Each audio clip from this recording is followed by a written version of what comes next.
Assalamualaikum warahmatullahi wabarakatuh. Selamat pagi semuanya. Dan sebelum mulai kita berdoa dulu. Silakan berdoa masing-masing. Berdoa mulai.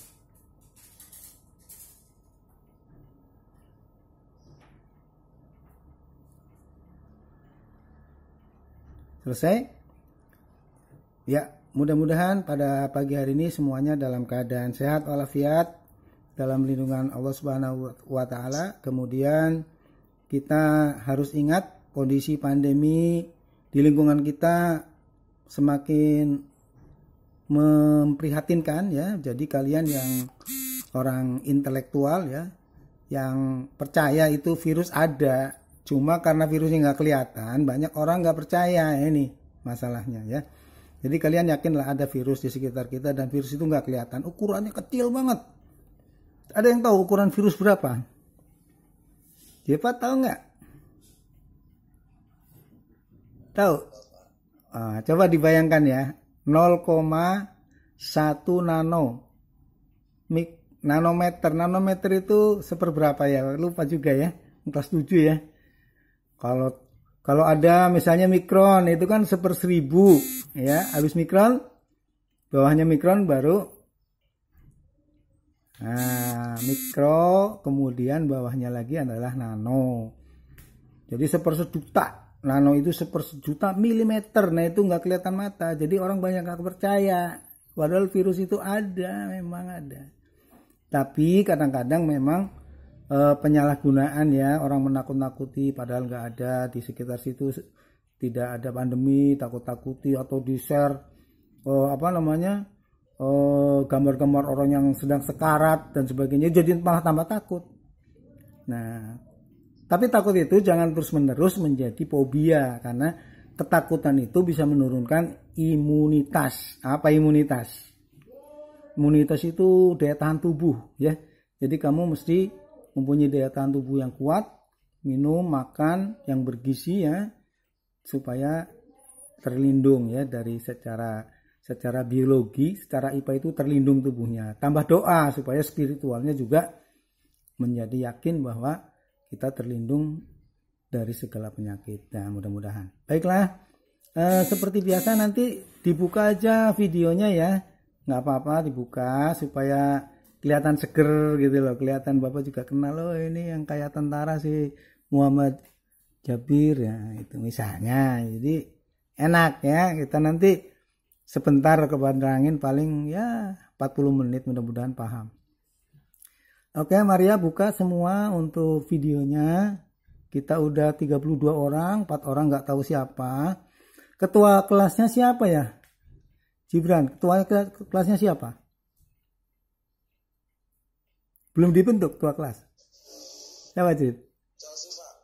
Soki. Oke, tolong ketua kelas sambil lihat siapa yang tidak hadir ya. Lalu nanti kalau sudah selesai dilaporkan yang tidak hadir siapa. Karena Bapak kan harus punya absen.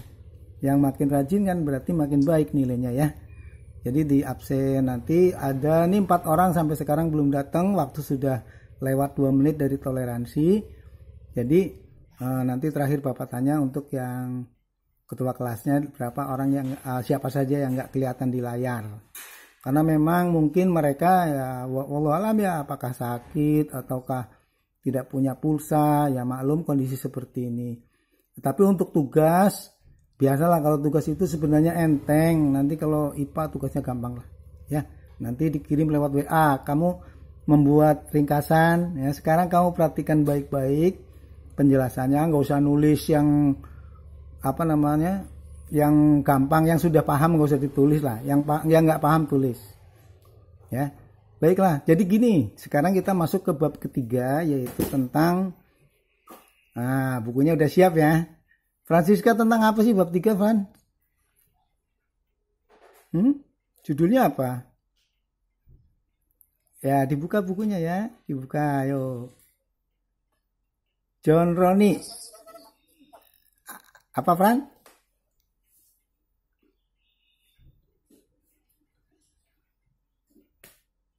Ya, apa Francisca? Iya, pewarisan sifat ya. Ya, John Roni ini belum dibuka videonya kayak apa ya? John Roni saya belum kenal ini, Bapak belum kenal ini. Nah, bisa dibuka aja nggak apa-apa. Terus bab itu ya merupakan bab yang agak susah. Nah ini, tapi jangan takut, biasa. Kalau orang belum paham ya susah. Nah baik, kita buka bukunya ya, sama-sama buka. Bapak juga nanti akan nge-share bukunya juga. Nah sambil dibuka, sambil dilihat penjelasannya. Ya, jadi kita akan masuk ke bagian dari judul bab ketiga ini. Bapak akan share ya. Share layar nih. Oke.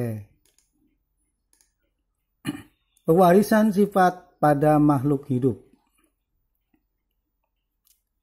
Nah, pewarisan sifat itu apa sih yang diwariskan? Ternyata yang diwariskan itu di dalam kehidupan kita juga tahu. Kamu bisa lihat, kamu tuh fotonya kalau dilihat-lihat mirip siapa sih? Mirip bapak atau mirip ibunya atau mirip gabungannya. Ya.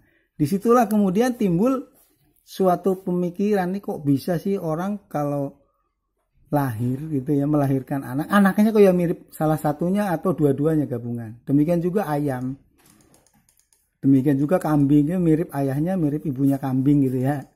Kenapa? Ternyata setelah diteliti ya, itu ada bagian yang menurunkan kepada keturunannya. Di dalam tubuh kita ada bagian yang bisa mencetak ulang ya, mencetak ulang manusia yang nanti manusianya mirip induknya, maksudnya mirip bapak ibunya gitu ya. Masa manusia induk apa kalau manusia? Orang tuanya ya gitu ya. Jadi misalnya tadi ada seseorang mirip, nah ini mirip ayahnya ya. Apanya yang mirip? Ada mungkin hidungnya, mungkin matanya, mungkin kulitnya. Itu berarti ada yang membawa. Namanya yang membawa disebut gen. Jadi kalau kamu ditanya gen itu apa?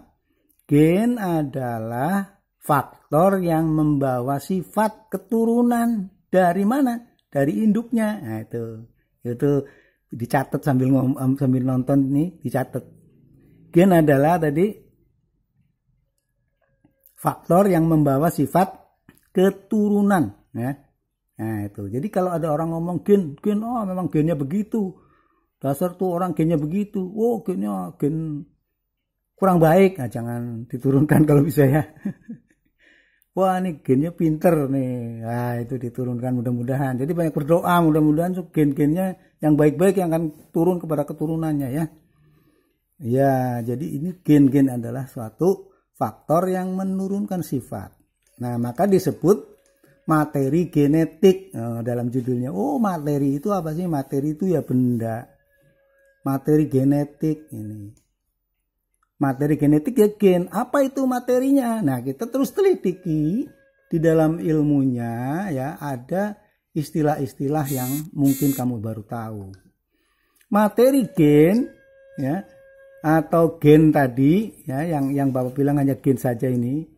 Itu adalah materi keturunan yang tersusun oleh molekul DNA ini nih ya, molekul DNA.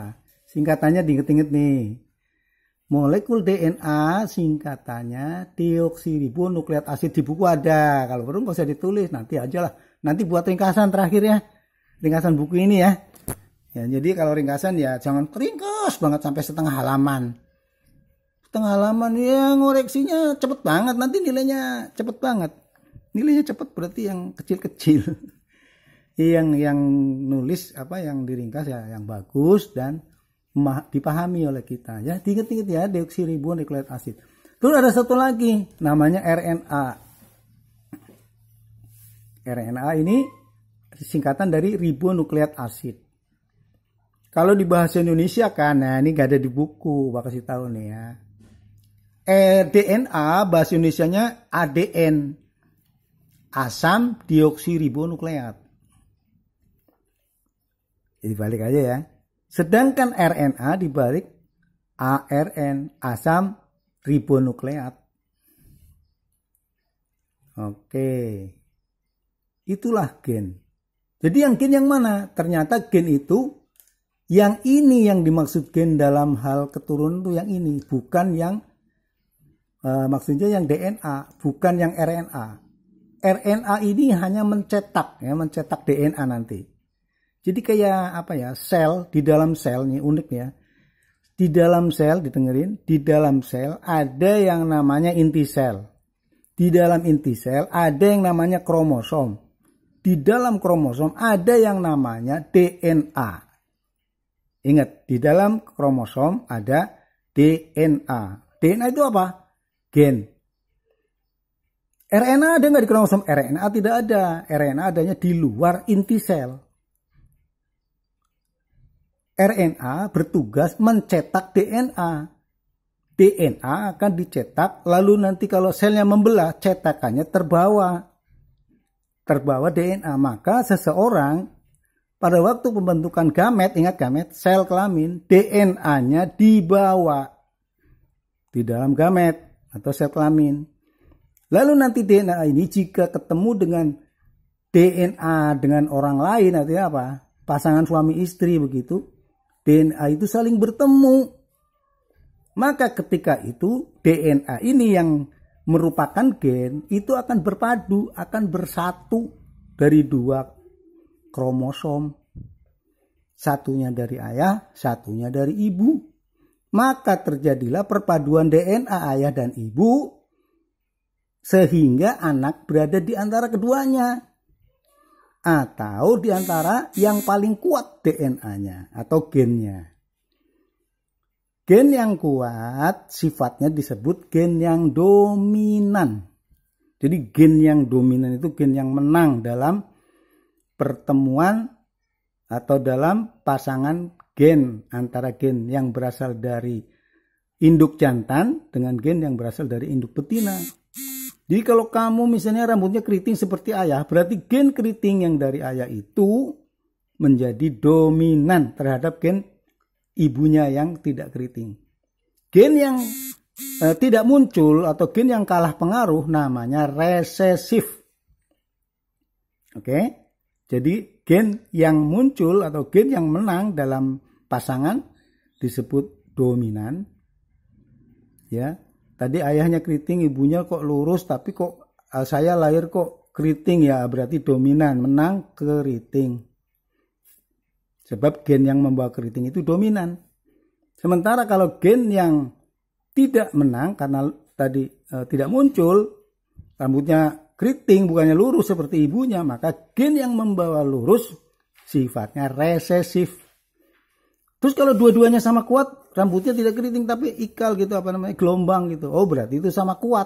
Gennya namanya gen intermediate. Nah, jadi kesimpulannya gen itu ada 3 macam.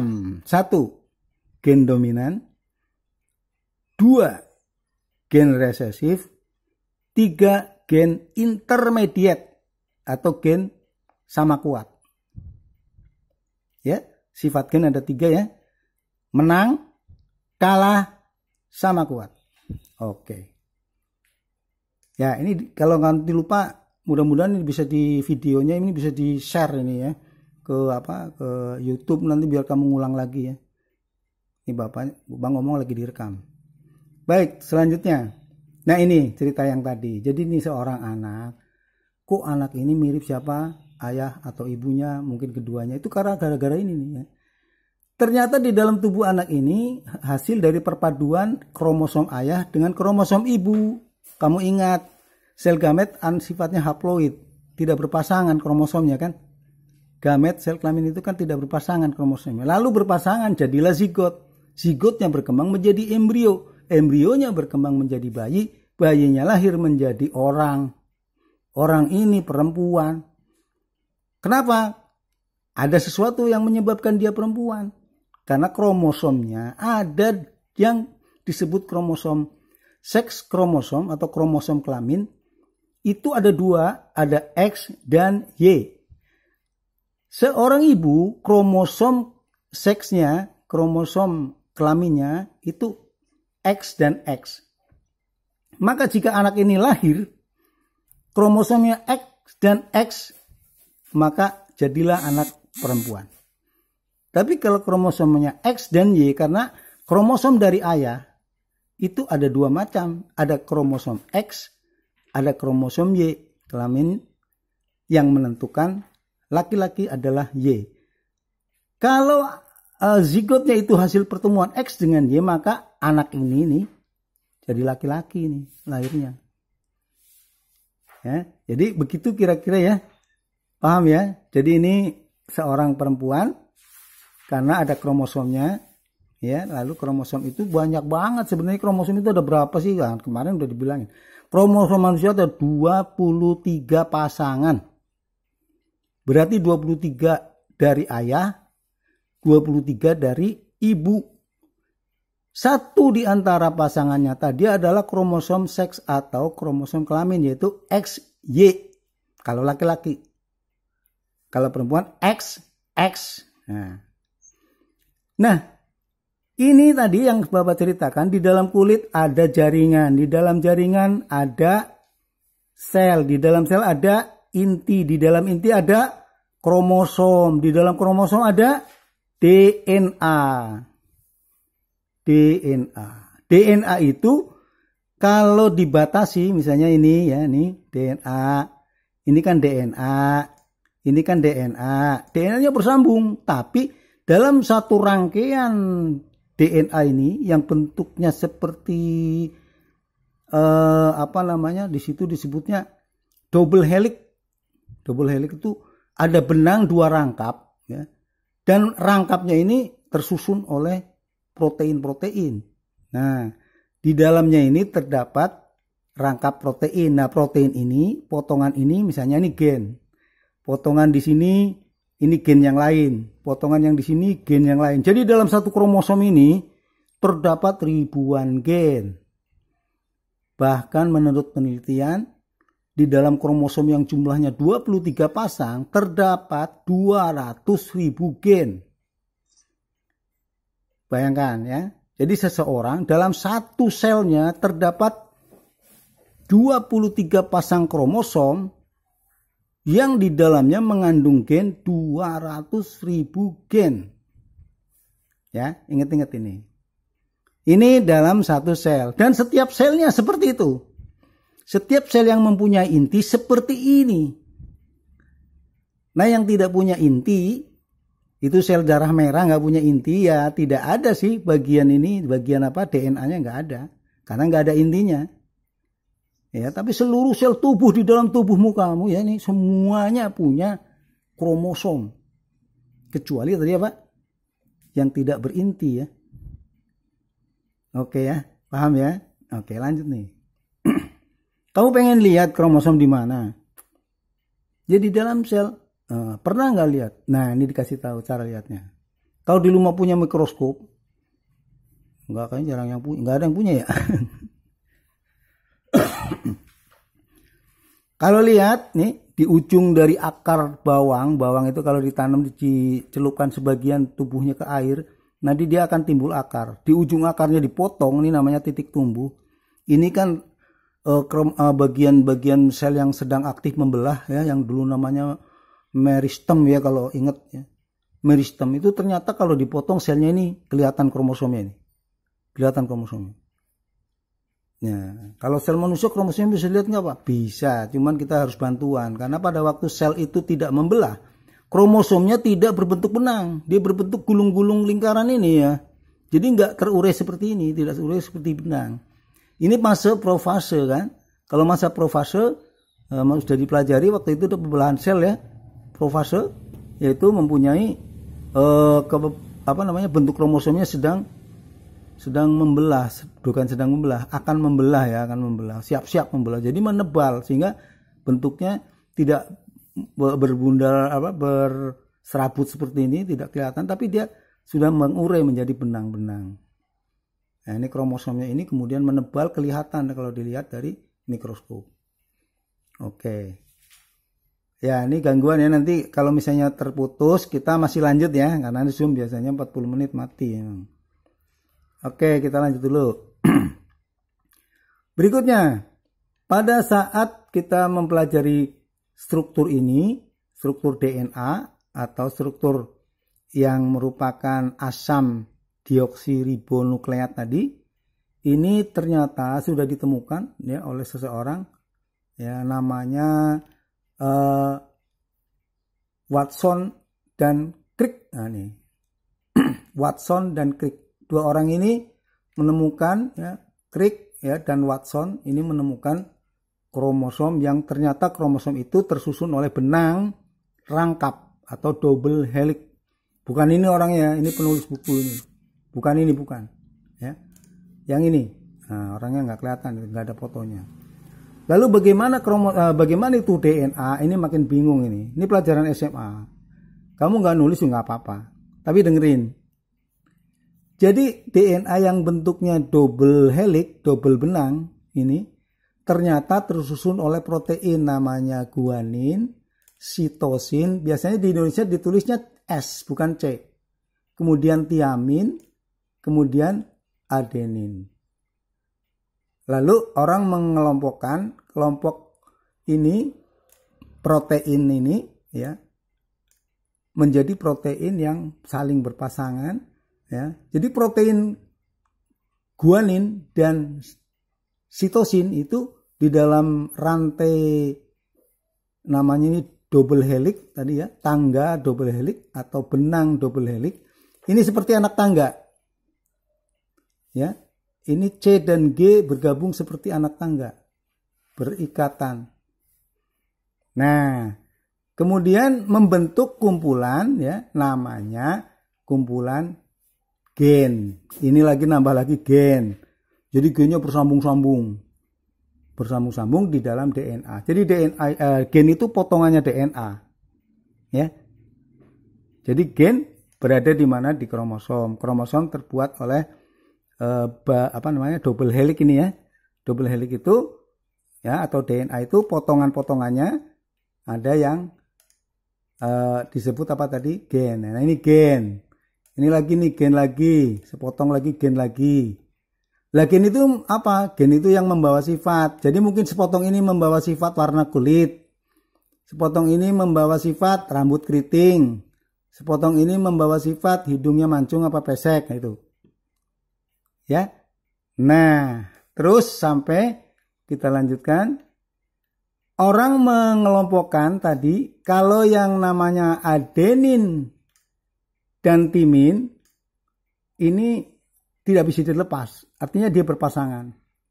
Kemudian guanin dan sitosin ini berpasangan, ini juga tidak bisa dilepas. Jadi anak tangganya atau pasangan basa disebut adenin ini basa nitrogennya, pasangan basa nitrogen adenin bertemu dengan timin.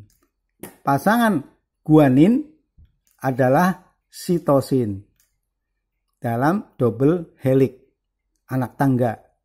Ya. Ini mereka ini ada 4 macam saja yang akan membuat gen. Ini yang akan membuat gen adalah A, T, G, dan C atau S. Nah, itulah gen itu hanya terdiri dari 4 macam basa nitrogen. Diulangi lagi. Adenin. Jadi 4 macam basa nitrogen adalah adenin, timin, guanin, sitosin. Adenin berpasangan dengan timin, guanin berpasangan dengan sitosin. Itu manusia itu terbuat dari itu. Jadi kalau kamu hidungnya mancung itu tertulis di dalam kromosomnya dari komponen itu, tapi diulang-ulang ATGS dan seterusnya. Nah, jadi pasangan-pasangan itu menjadi sesuatu yang unik ya. Nah, nanti dijelaskan, ini diingat-ingat aja dulu. Nanti tambahin lagi waktunya kalau kurang. Kemudian ada lagi tadi kelompok yang disebut dengan basa purin. Basa purin itu apa saja? Basa itu larutan basa. Ingat nggak larutan yang kepahit-pahitan ya? Kalau uji coba kan ada basa, ada asam gitu ya, ada garam ya. Ya kan, senyawa ada asam, ada garam, ada basa. Nah ini basa, sifat basa ini sifat yang agak pahit lah. rasanya agak pahit. Tapi ini hanya kelompok saja. Basa purin, nih basa purin tersusun oleh guanin dan sitosin. Basa nitrogen adenin dan guanin dikelompokkan dengan nama basa purin.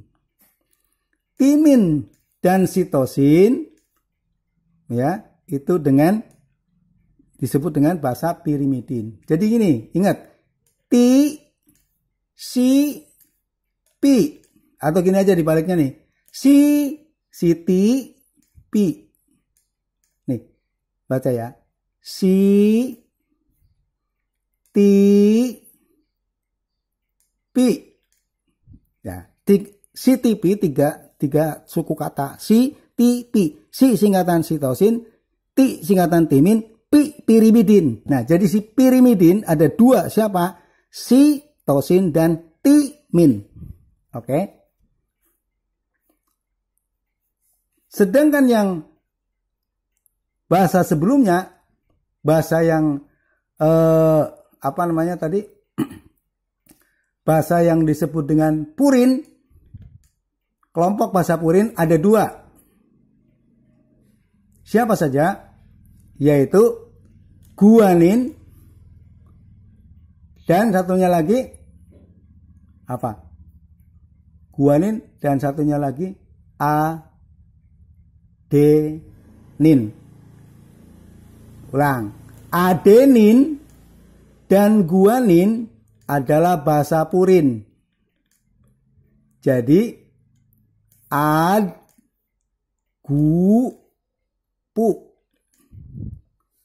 agupu, adenin, guanin termasuk purin.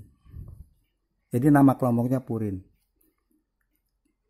Nah, ini satu kalimat yang penting. Jadi di sini ada dua macam basa nitrogen di dalam DNA. Satu, basa nitrogen pirimidin, yaitu sitosin dan timin. Basa purin terdiri dari adenin dan guanin, si-tipi dan agupu. Si-tipi dan agupu ya, itu ingat-ingat. Oke. Begitulah ya penjelasannya. Kemudian RNA, ya RNA ini ada pergantian di nama terakhir, yaitu ini nih. Timin di dalam RNA tidak adanya urasil. Ingat lagi tadi RNA tidak ada di inti sel, adanya di luar inti sel. Oke, jadi RNA bukan pembentuk kromosom, ya. Iya. Iya, ini lagi bikin pusing lagi, nggak apa-apa ya, santai aja. Nah, ini adalah rangkaian bentuk dari RNA. Ya, RNA itu hanya satu barisan, tidak double. RNA hanya satu benang, tidak double. Kalau yang double tadi siapa? Nah, ini double. Yang double adalah DNA. Oke, DNA benangnya double, RNA benangnya tidak double. RNA apa saja proteinnya? Adenin, guanin, urasil, ya. Udah? Jadi tidak ada timin ya. Adenin, sitosin, guanin, ya. Satu lagi apa? Timin, diganti apa? Urasil. Oke.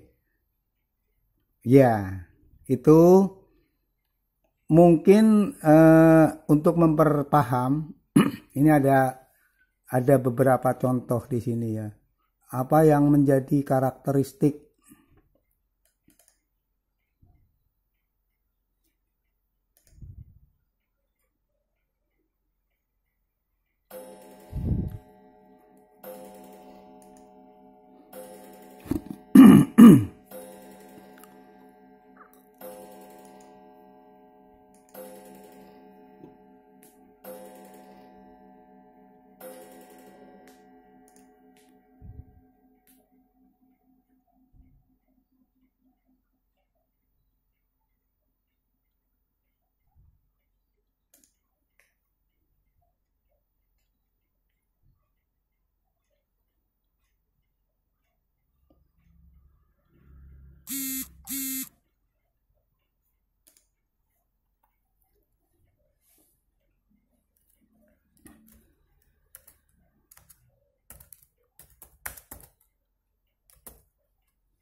Ya, jadi diulang lagi tadi sedikit ya. Jadi ini untuk mempermudah ya, tadi ada contoh di dalam buku, warna kulit ayah, ibu, kamu, adik, kakak mungkin berbeda-beda karena perbedaan ini merupakan gabungan dari sifat-sifat kulit ayah dan sifat-sifat kulit ibu.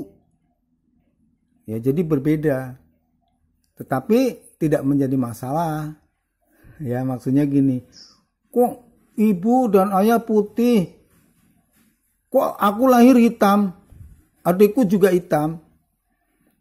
Karena boleh jadi putih dari kulit orang tua itu, sifat yang ada itu lebih kuat.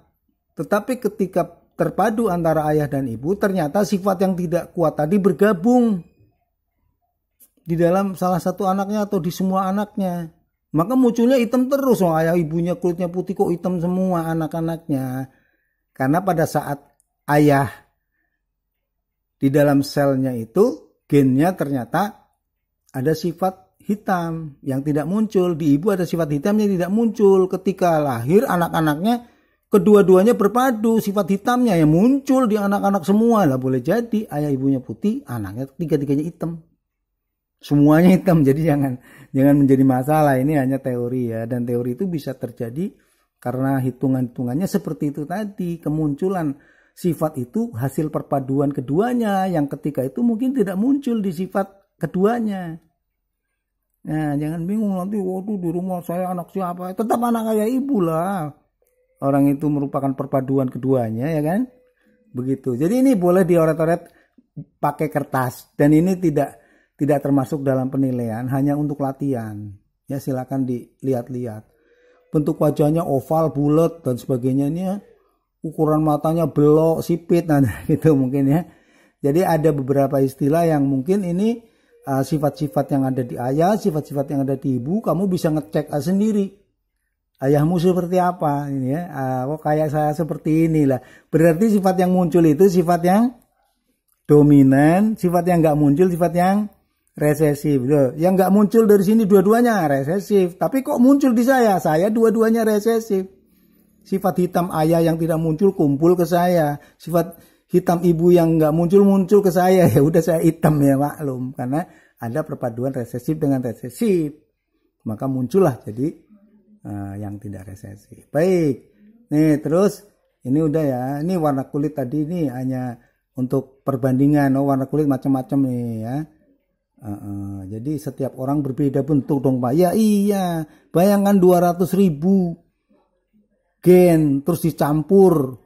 Ya berpadu, nggak ada yang sama seluruh dunia manusia. Satu pun nggak ada. Kalau kembar Pak, ya kembar gennya sama, tapi dalam perkembangan berikutnya berubah. Kenapa Pak? Karena lingkungan, yang satu doyan makan, yang satu nggak doyan makan. Maka baik kembar, atau kurus, atau gemuk. Ngerti? Ada kembar tuh, tapi ada rambutnya merah, yang satu rambutnya hitam. Ya panasan dulu yang satu, jadi merah ada rambutnya. Jadi pengaruh lingkungan pengaruhi ya. Ya mempengaruhi. Kok saya nih kembaran saya satu pinter pas saya, tapi saya kok nggak pinter ya. Kamu males, kembaranmu malah rajin, ya kan? Jadi sifat itu, gen itu dipengaruhi oleh lingkungan. Oke.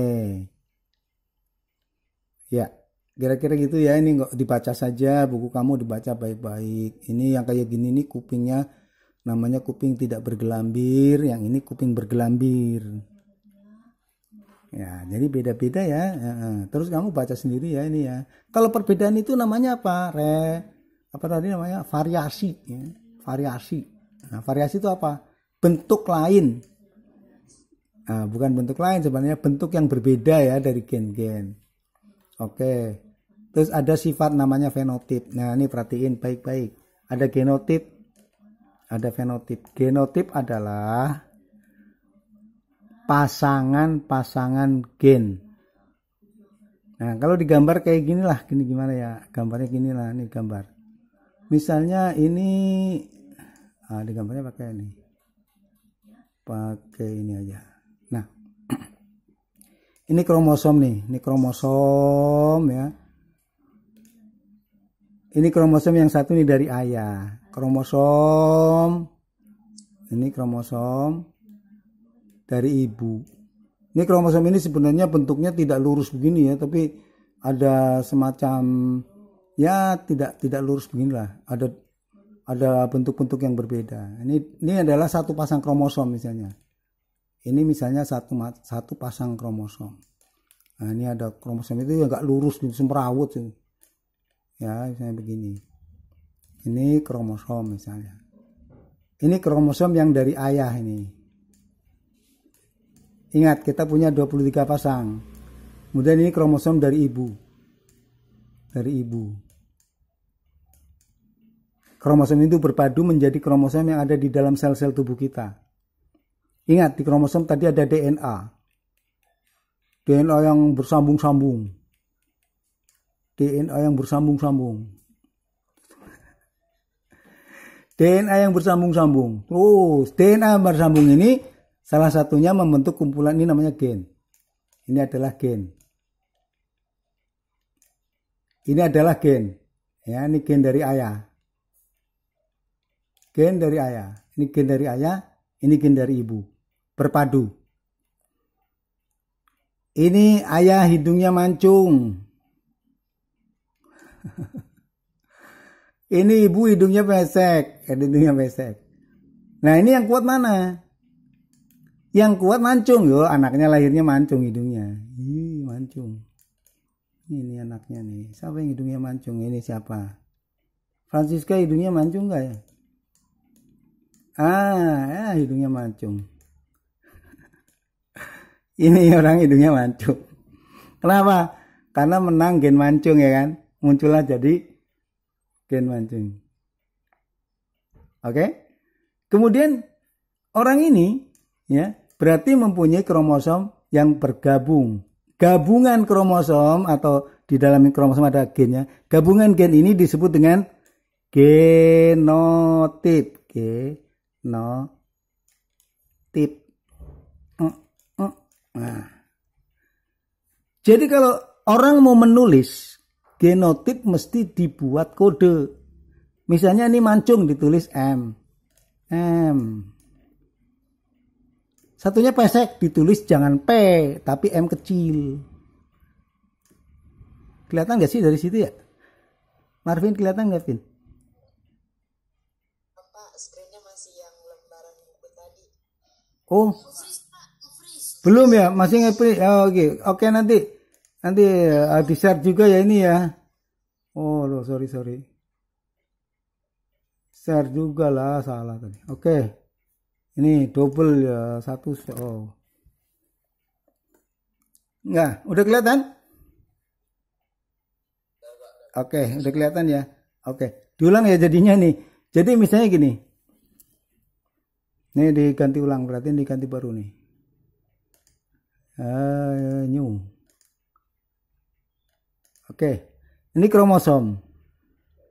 Kromosom manusia itu bentuknya sebenarnya nggak kayak gini ya, mirip-mirip aja lah. Kromosom ini. Kromosom. Ini kromosom lagi dari ibu yang bergabung di tubuh kita, misalnya gitu. Ini kromosom yang dari ibu. Nah, ini bergabung. Ini kromosom yang dari ayah. Yang ini dari ayah.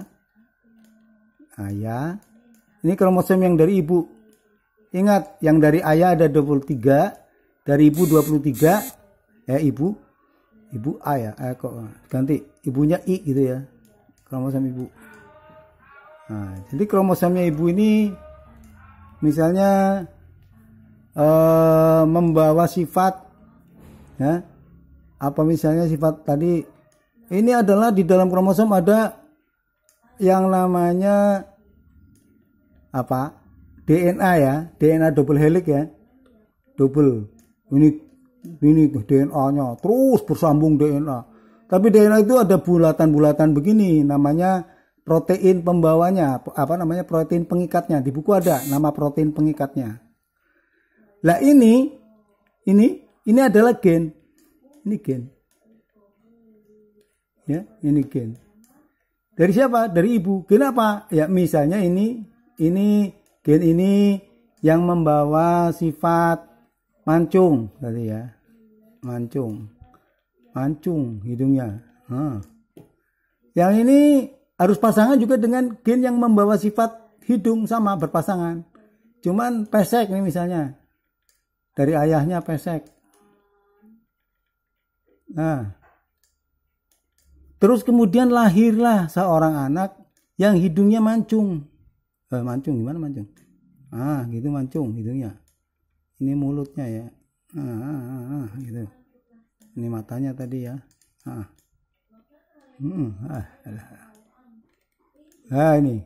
Ini mancung. Hidungnya mancung. Padahal ibunya hidungnya mancung, padahal ayahnya hidungnya pesek. Oh, berarti gen yang membawa sifat mancung menang ya, dominan. Nah, kalau kita akan pelajari, tentu tidak mungkin dong kita menggunakan kondisi bulat-bulat gini, maka diberi kode. Misalnya diberi kode, yang ini diberi kode karena ini pesek P. Ini mancung M. Oh enggak, kalau misalnya kodenya ini yang mancung, ya diberi lawannya pesek. Berarti P kecil. Ngerti ya? Jadi kodenya dari gen ini P, kodenya gen ini P kecil. Orang ini, anak ini, sekarang kita pahami anak ini mempunyai genotip P besar, P kecil. Nah, gitu loh. Jadi pasangan gen disebut genotip. Ini namanya genotip.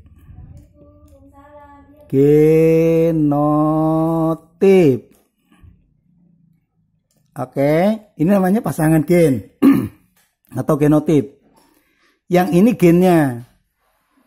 Ya, gennya ada di kromosom dong, enggak. Tapi kan kalau dipelajari kromosom nggak mungkin dibawa keluar. Jadi ini nih genotip. Nah, genotip kalau ditanya apa itu genotip? Pasangan gen. Tapi huruf P ini, huruf P kecil P besar ini namanya alel. Oke, jadi alel itu apa? Kodenya gen. Alel adalah kodenya gen. Paham?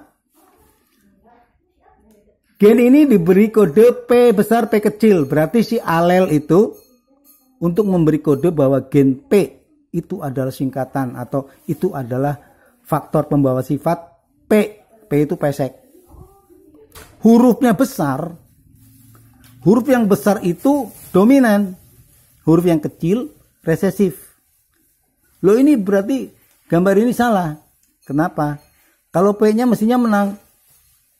Oh ya, ini harusnya kalau misalnya tadi P-nya besar diberi kode, maka tanda bahwa si gen itu menang. Maka ini tidak akan mancung, mesti pesek ini. Nah, ini ya. Jadi tidak seperti ini. Nah, jadi tidak seperti ini. Kenapa? Ya, karena yang P-nya besar apa? Pesek. Berarti ini tidak termasuk dalam kondisi mancung ya, pesek biasa aja gitu. Nah, pesek ya. Nah, mengapa kok jadi pesek sih nggak mancung? P dominan, P kecil resesif. P itu apa? P itu alel. Alel itu apa? Kodenya gen. Jadi P besar P kecil ini apa? Bergabung membentuk genotip. Jadi penampilannya jadi begini penampilannya. Penampilannya itu namanya fenotip.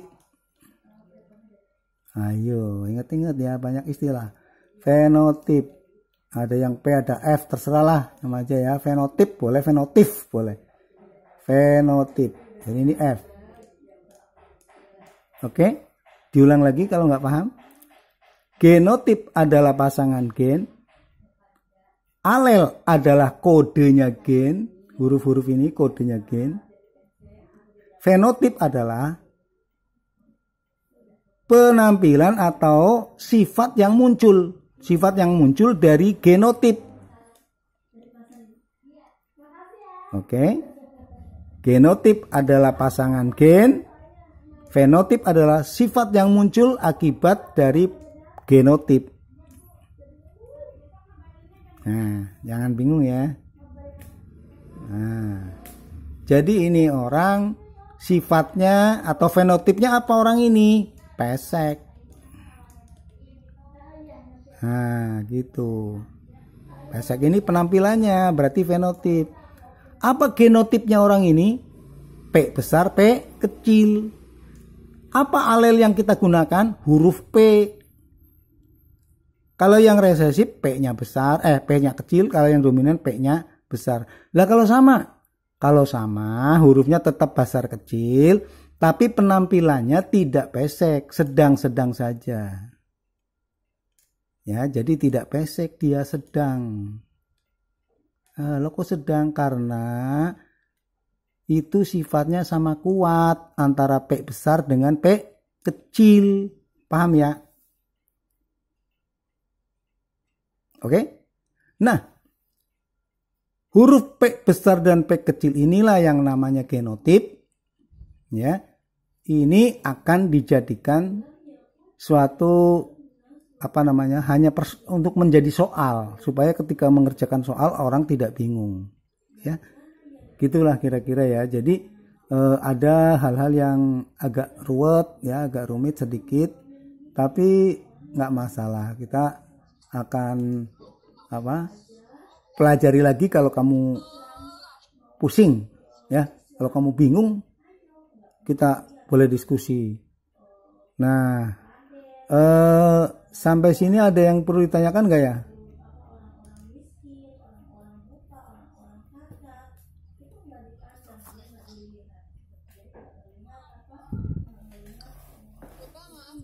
Ya.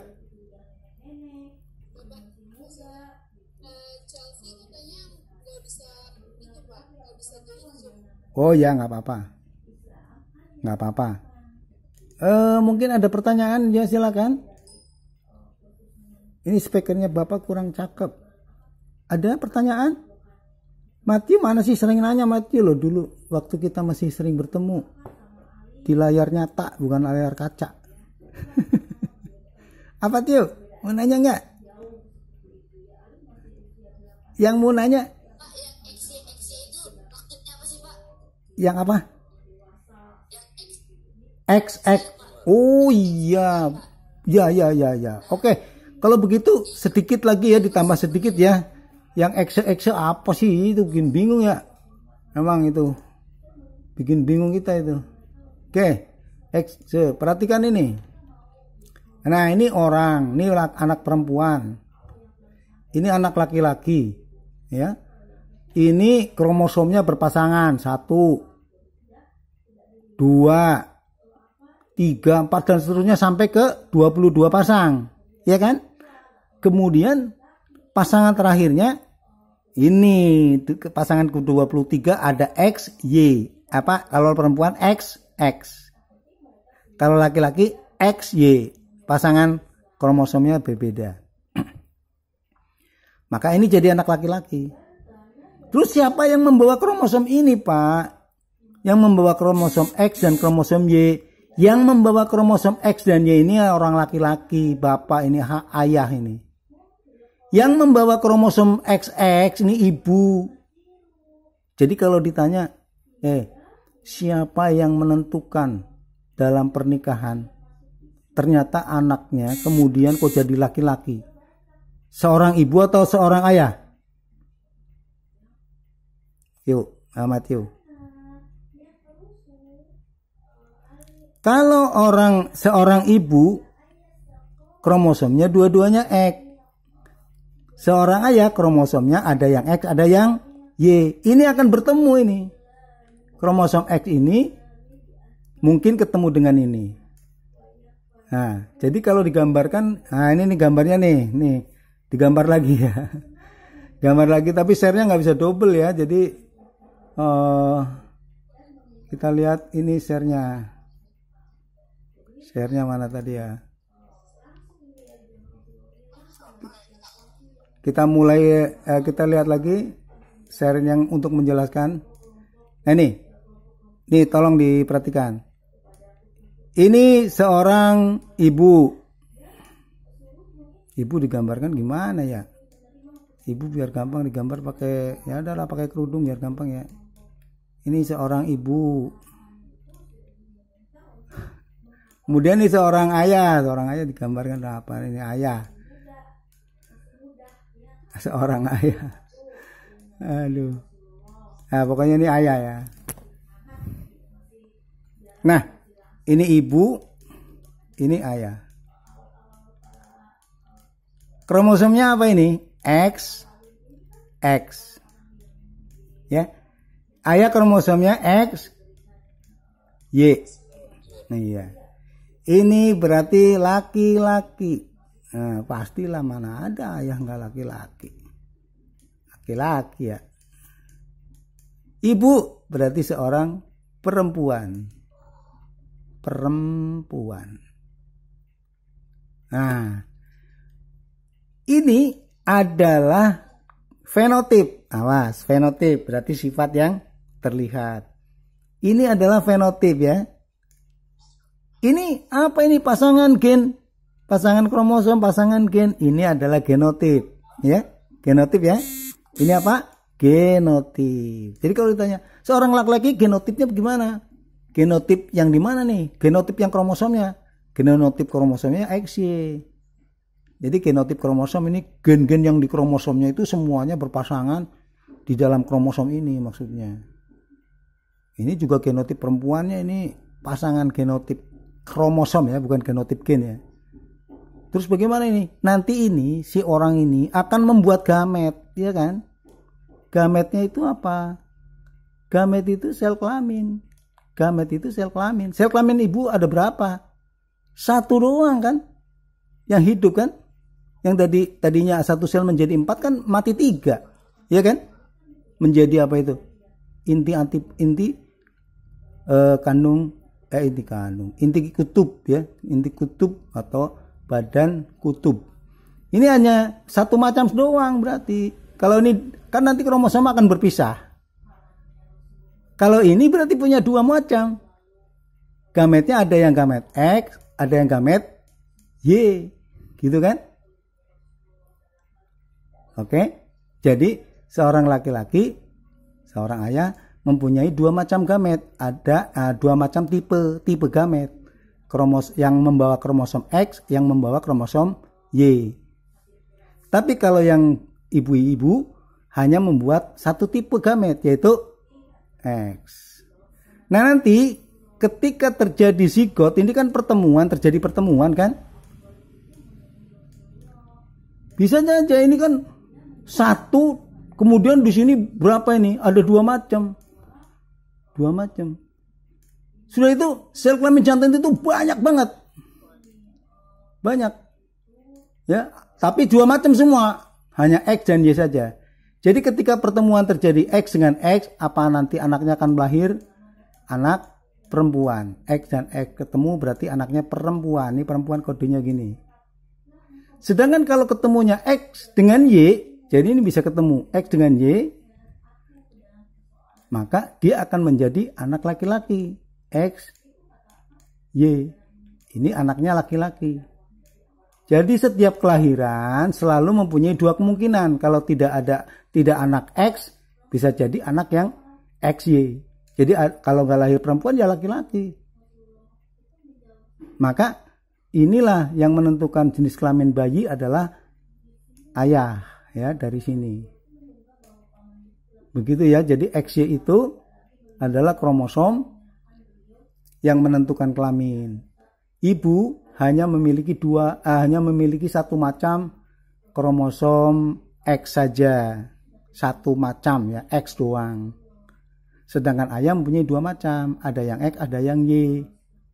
Sedangkan selnya berapa nih? Sel spermatozoanya mungkin jutaan, tapi hanya dua macam, X dan Y. Jadi kalau ada misalnya nih seorang ayah dengan seorang ibu, seorang ayah itu menghasilkan spermatozoa 300 juta spermatozoa, maka 150 jutanya adalah X, 150 juta yang lain adalah Y, dan nanti akan memperebutkan satu ini kan, maka anaknya hanya satu yang akan lahir. Kalau tidak X ya X Y, begitu ceritanya. Oke. Ada yang masih bingung juga? Silakan bertanya. Ya, siapa tadi? Samuel. Silakan. Pak, kan tadi Bapak bilang kan ada 22 pasangan kromosom. Ya, ya. Kan tadi kata Bapak kalau misalnya laki-laki itu kan pasangan kromosomnya X sama Y.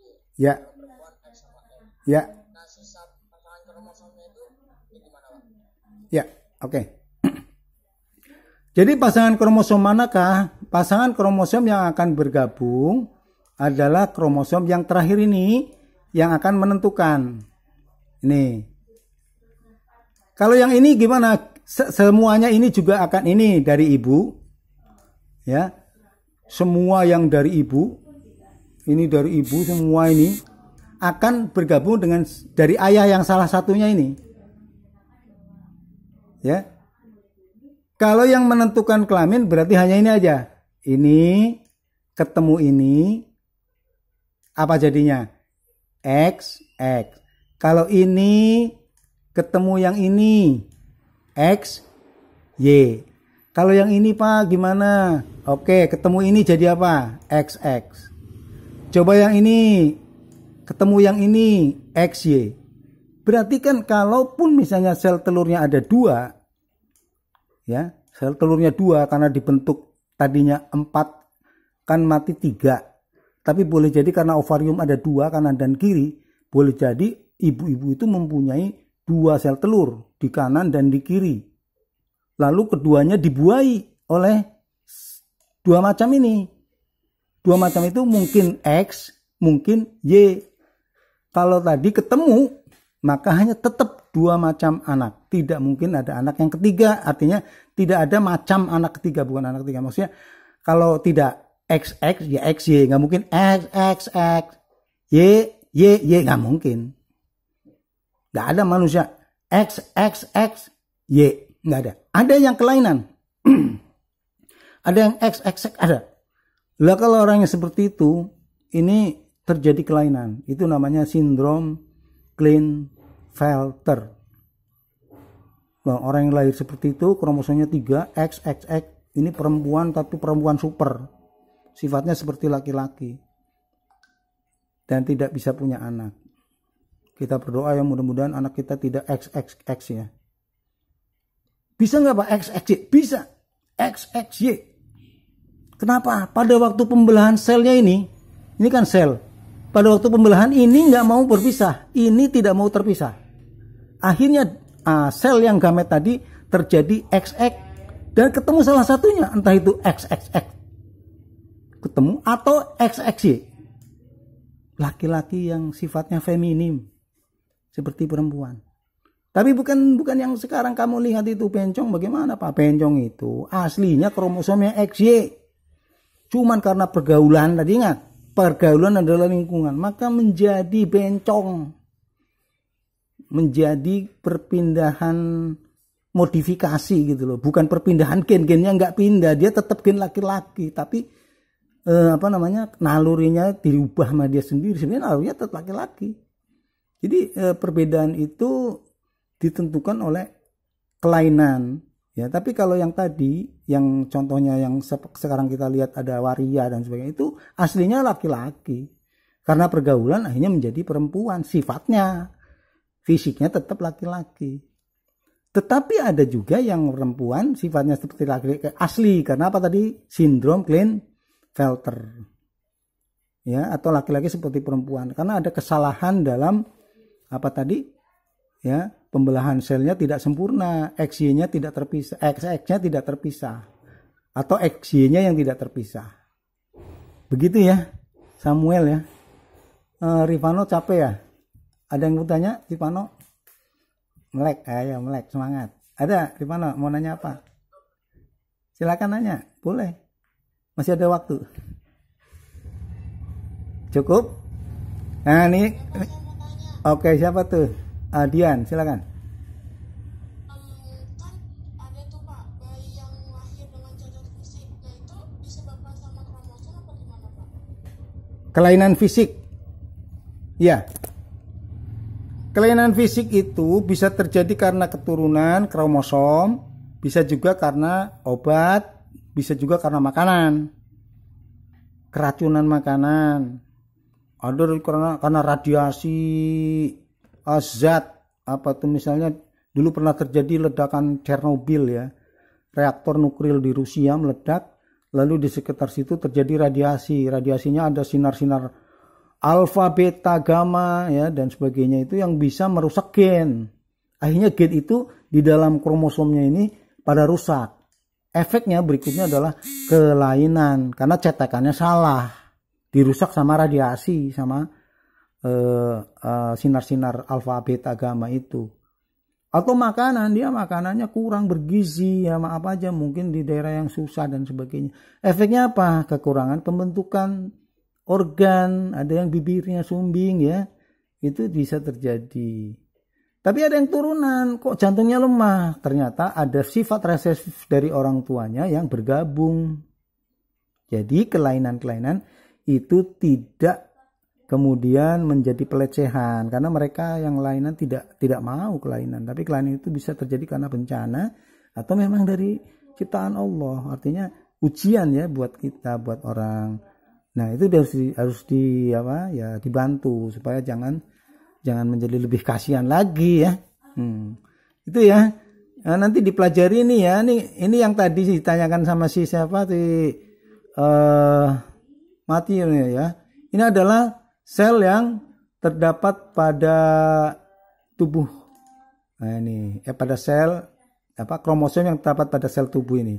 Ini pada seorang perempuan nih sel telurnya ya. Kromosomnya ada, tidak berpasangan semua.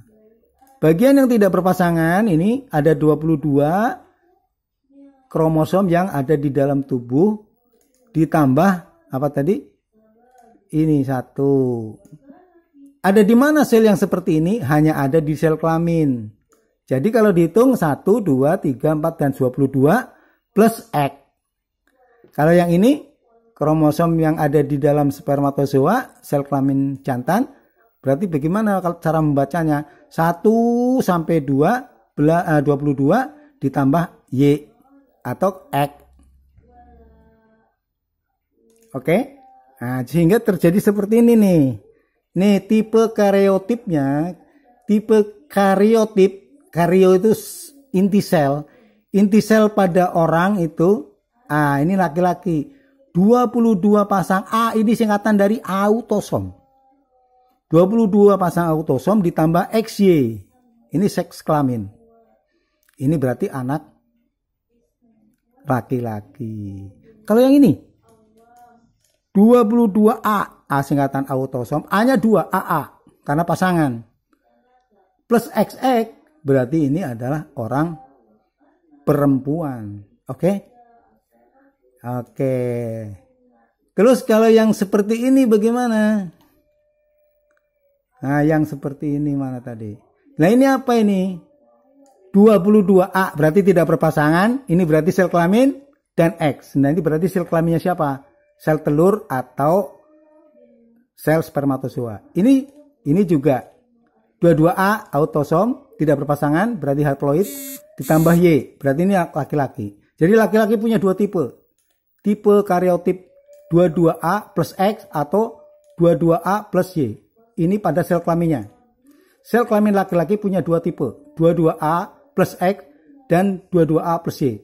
Tipe perempuan hanya ada satu tipe, yaitu tipe ini. Nih, tipenya perempuan mana? Ini. Hanya satu tipe. 22A plus X. Tipe sel kelamin perempuan ini. Tipe sel kelamin laki-laki ada dua macam. Karyotipnya. Laki-laki karyotipnya 22A plus X atau 22A plus Y. Yang perempuan 22A plus X saja. Sehingga kalau lahir, ini bisa dua kemungkinan. Bisa kemungkinan menjadi anak perempuan, bisa kemungkinan menjadi anak laki-laki. Oke? Waktunya sudah habis, nanti WA bolehlah kalau pusing ya. Terima kasih atas perhatiannya. Baik, kita tutup dengan doa. Mudah-mudahan apa yang kita sudah pelajari paham. Kalau nggak paham nanti bolehlah kita ngobrol dulu di WA ya. Nanti sampai jam berapa boleh ngobrol di WA. Nanti kalau tugasnya besok aja atau gimana? Sebab tanggal 21 itu ulangan. Ulangannya bab 1 dan bab 2 saja ya. PTS ya, tanggal 21 udah mulai PTS, berarti kita ketemu tanggal 23 PTS, tapi 2 bab, yang ini enggak, pusing kamu masih ya, belum sempurna artinya ya. Baik, terima kasih semua perhatiannya. Hari ini kita chatting di WA, silakan pertanyakan, tidak ada tugas hari ini, tapi kamu menulis tadi ringkasannya ya, ringkasan tadi ya. Kemudian kamu share ringkasan tadi ke WA Wapri Bapak ya, yang ringkasan tadi, yang tulisan itu ya, sampai dengan situ. Terima kasih perhatiannya, mudah-mudahan kita dalam keadaan sehat. Kita tutup dengan doa, berdoa mulai.